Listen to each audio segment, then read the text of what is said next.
dreams on tonight. What is a dream? It is a succession of images and thoughts or emotions that are passing through the mind, usually during sleep. It is an involuntary vision occurring to a person when they are awake. A vision is voluntarily indulged in while you are awake. This is called a daydream. A dream can also be an aspiration or a goal or an aim. It is a godly desire. God has frequently made use of dreams in communicating his will to men. The most remarkable instances of this are recorded in the history of Jacob, for example, or Laban, or Joseph, or Gideon, or Solomon, and the list goes on and on of the characters to whom God spoke to or showed them things in dreams. Tell your neighbor, it all starts with a dream. Dreams distinguish man from the animals because they are just another indication that we are made in the image of God. Animals do not have the ability to communicate a dream to someone else and then implement it, even if they actually are having a dream. But man, God's highest creation, has the capacity to hear from God and pursue the dream that God has given him. Ask your neighbor, do you have a dream on tonight?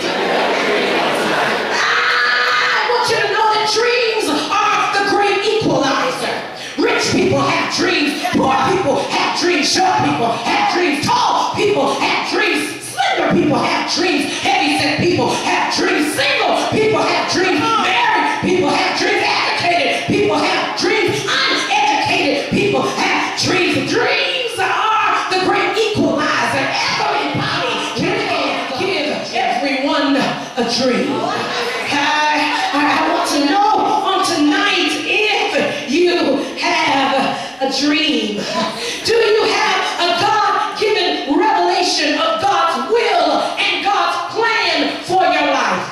I understand that you are talking about walking into your destiny on this week. I wonder if you have a revelation of God's plan for you. For you see, you are not a wandering generality, but you are a meaningful specific. In other words, God has plans for you. He said over in Jeremiah, for I know the thoughts that I think toward you. I know the plans that I have for you. They are of good and not of evil, to bring you to an expected end. I want God to give me a dream.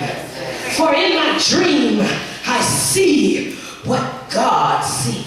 Not what someone else sees about me. For you see, people will write you off.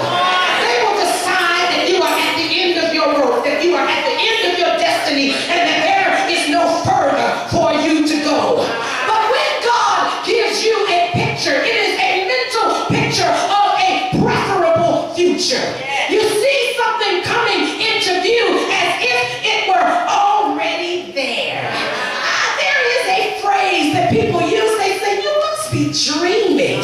Usually that is their response to something that they don't believe will happen. It is their disbelief over the possibility of what has been said. They don't believe it will ever happen. Perhaps you will say, I'm going to start a business, and your friends will say, oh, you must be dreaming. Or you say, I'm going to purchase the big house on the hill, and they say, you must be dreaming. But you have to understand that they are saying that based upon what they know about you.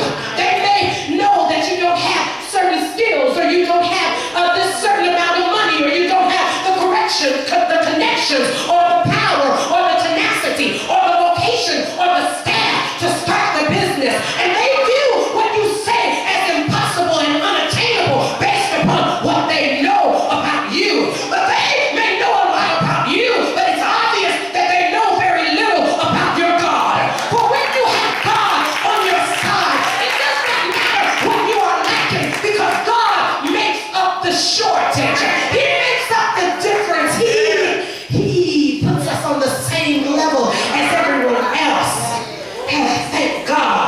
for being on our side. For when he is on our side, it does not matter who is against us.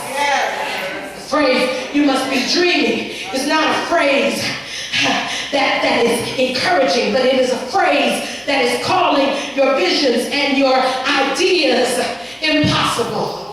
It is very important that you are willing to trust God and that you walk in the confidence that only